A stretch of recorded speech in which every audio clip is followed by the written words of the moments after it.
Lionel মেসির সফরে নজিরবিহীন বিশৃঙ্খলা সাক্ষী থেকেছে যুব ভারতী ক্রীড়াঙ্গন।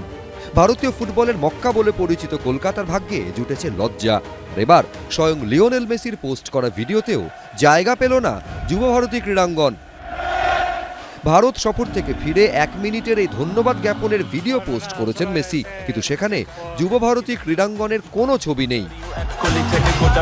Agradecerle el cariño de todo día a India, la verdad que fue una experiencia. 1 মিনিটের ভিডিওতে কলকাতার অংশ বলতে শুধুই লেক টাউনে তার মূর্তি উন্মোচনের ছবি, তাও মেরে কেটে 3 সেকেন্ড। এছাড়া গোটা ভিডিও জুড়ে শুধুই হায়দ্রাবাদ, মুম্বাই ও দিল্লিতে কাটানো বিভিন্ন মুহূর্ত, কোথাও নেই যুব ভারতী। যার জেরে কলকাতার মুখ পুড়ল বলেই মনে করছেন ক্রীড়াবিদদের অনেকেই।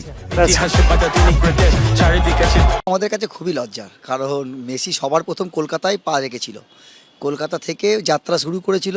সেখানে কলকাতার নিজের মূর্তি ছাড়া আর কোনো কিছুই উনি ওখানে শেয়ার করেননি। অ্যাজ এ আমার ফুটবল প্লেয়ার তো আমাদের খারাপ লাগবেই যে কলকাতার কোনো দৃশ্যই উনি তুলে ধরেননি। মেসি ওই ফটোগুলোই শেয়ার করবে যেগুলো ওর লেভেলের সঙ্গে যায়। বড় প্লেয়ার যা পৃথিবী বিখ্যাত খেলোয়াড়, তারা আসার পরে তারা দেশের মধ্যে কে ভালো খেলে, কে বড় প্লেয়ার, কে কি খেলেছে, কার কি ইতিহাস কিছু জানে না, তাদেরকে আনেও নি মাঠে কেউ। তো সব মিলেমিশে আমরা খুব হতাশ।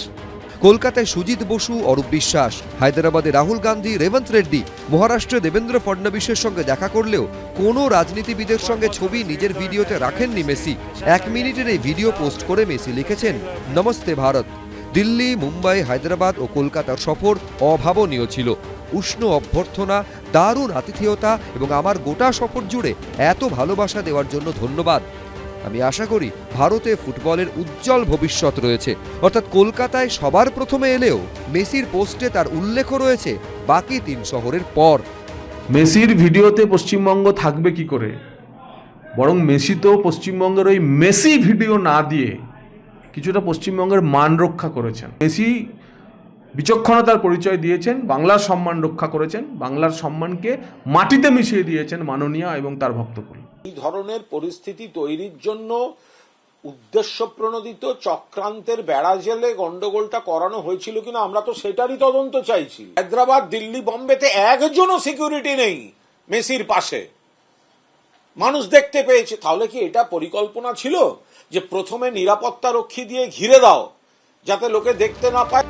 এখন প্রশ্ন হলো, যুব ভারতী কাণ্ডে কলকাতার ভাবমূর্তিতে যে দাগ লাগলো তা কি মোছা যাবে? ঝিলম করঞ্জাই, শিবাশিস মৌলিক, কৃষ্ণেন্দু অধিকারী, এবিপি আনন্দ। La verdad que fue una experiencia muy linda para nosotros poder compartir. ABP Ananda, এগিয়ে থাকে, এগিয়ে রাখে।